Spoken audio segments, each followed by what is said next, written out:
We are about 3 kilometers beyond where we saw the grizzly, and there's lots of logging in this area.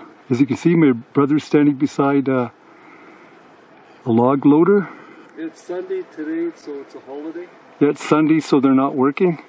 There's a sign up there that says no entrance, active logging, but it's Sunday today. You can see you got all the logs piled up. You got all the heavy equipment here. We're very close to Yoho National Park. I'm an environmentalist and I care much about wildlife and the environment.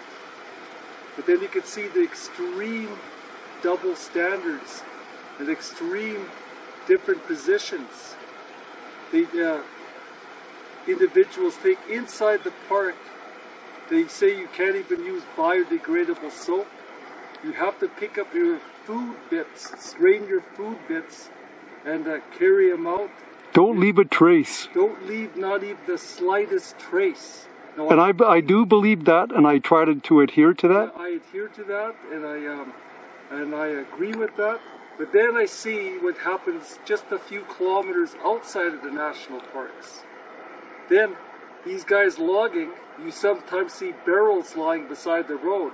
We walk up the road and you can see grease tubes, discarded grease tubes lying on the road, discarded pieces of plastic and barrels. Lots of pollution. And there's and the old logging equipment is sometimes left behind, and the plastic containers, the barrels, are left beside the road. You can see now the loggers, they don't seem to be held to the same standards for economic activity.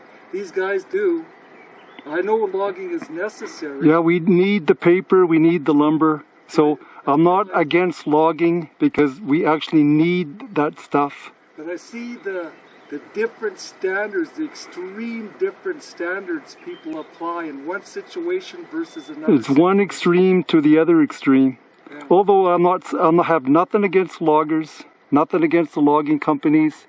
They have to, if they were like fanatically environmentalists, it would be uneconomical. They could not compete with other sources of paper and lumber in the world. We're talking about the activity, not the individuals, or again, separating the people from the activity. Or you could say separate the sin from the sinner. You could love the sinner, hate the sin, but this is, I'm not saying loggers are sinners. Just noting the difference in the positions. To the extremes. Like we're just a few kilometers, not that far from Yoho, where all those fanatical, fanatical is the wrong word.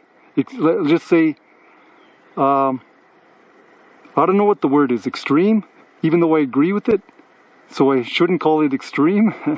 But, okay, I can't find the right word, but, and yeah, when we're talking about the grizzly bear, we saw a grizzly bear like 3 kilometers up the road.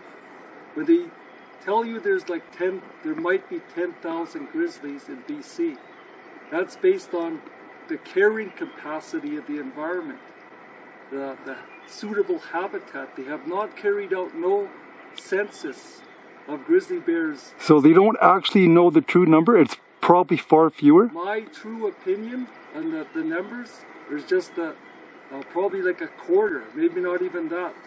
And my brother and I know a thing or two about bears. While we were getting our forestry degree at UBC, we have forestry degrees, we took a year of wildlife as an elective from Fred Bunnell. He was the grizzly bear expert. And he was like a top bear expert in the world at the time. His name was Fred Bunnell, and we took a year of wildlife off that guy, and he was like maybe the top bear expert on the planet. Yeah, and I myself have 3 scholarships from UBC. Okay, you're bragging now, John. I might be bragging, but it's the truth. Okay. So I know what I'm saying. So we know what we're talking about when we talk about bears, and we know we're not just mouthing off our dumb opinions.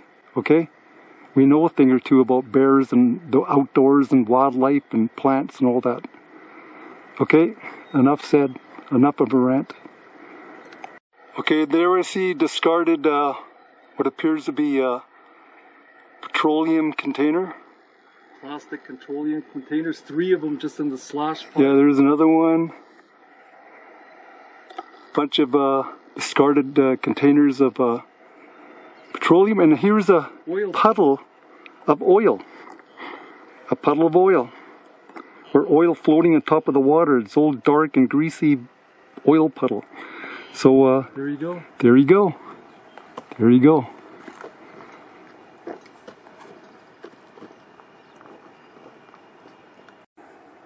Okay, I don't know what type of pollutant is in that puddle, but it stinks. It smells. Has a Very bad smell. bad odor to it, and it has a very unnatural color. Let's Some- see if the tracks are greased up with grease. They go through here, go through the water with their greased up tracks.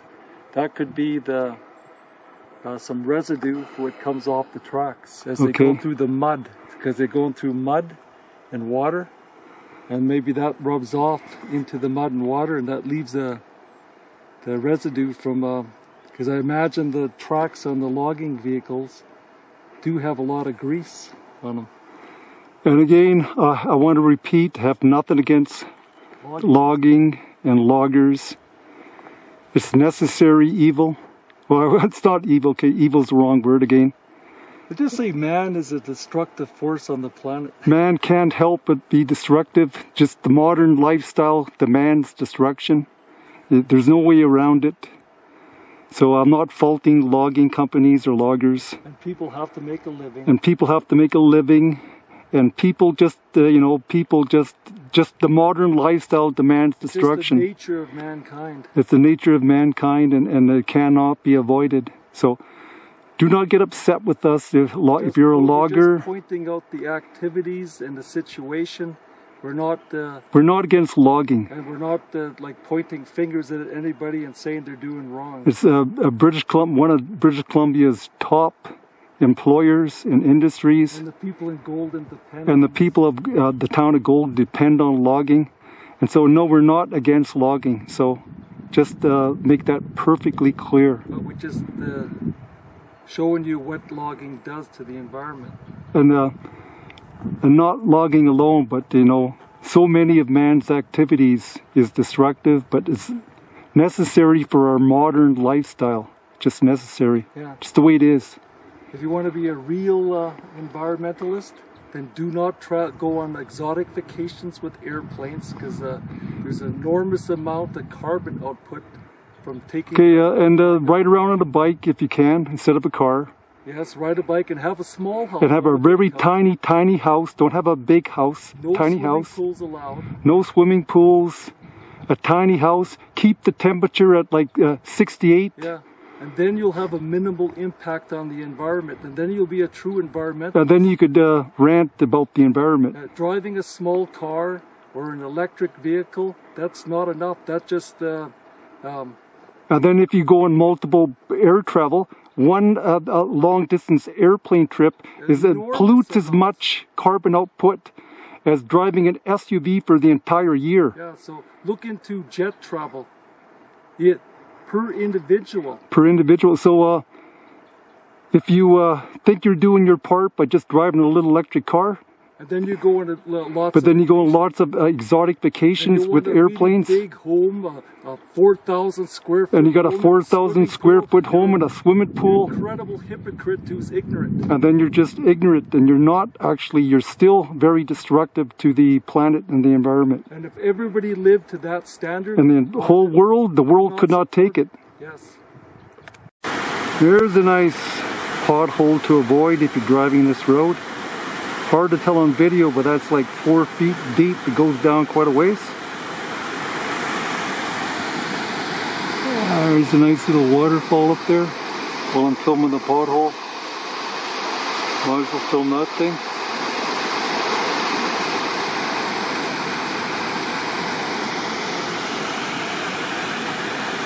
On we go. Another day, another Forest Service road. I don't know anything about this trail right here, Beaver Mine Trail, Mount Jardine, Beaver Mine Trailhead. Have no idea what that trail is about. So we're not going to go down it, but we just came across it, so I thought I'd video it and I'll look it up later on, see what it's about. And we're just Drizzling out right now. yeah, it's showers out. It's like, I don't know, 5, 6, 7 Celsius, maybe 10 at the most. And just another day, another Forest Service road. I think this one's called Lyle Rossiter or something like that. There's two ones that branch. And we're just making our way down the Forest Service roads, just exploring. Okay, anyway, came across this trail sign, so I thought I'd video it. Later on we can look it up and see what it's about. Okay, we were packing away our tent this morning, getting ready to leave. As we're taking down the tent, we noticed this.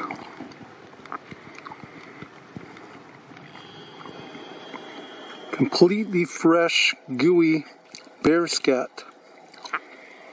That's bear scat, and it's totally fresh. And my brother said he heard something rub against the tent yesterday night, and it was rubbing against the tarp or making noise. He assumed it was a smaller animal, not a bear, because it wasn't making a huge amount of noise. And you would expect the bear be making more noise and really make itself that it's there, well, it would be very noticeable. But however, this bear just was relatively silent and was rubbing against the tent a bit and left us a present. Here's the present it left us. And that is totally fresh bear scat, deposited yesterday evening. So a bear was right at our tent in the middle of the night yesterday evening, and I noticed the bear scat this morning as we're taking down the tent. So anyway, you just never know what's around. Just never know. Bear paid us a visit yesterday. Yeah. Interesting. Anyway, turning the camera off now. Thought that was a little bit interesting, so I filmed it.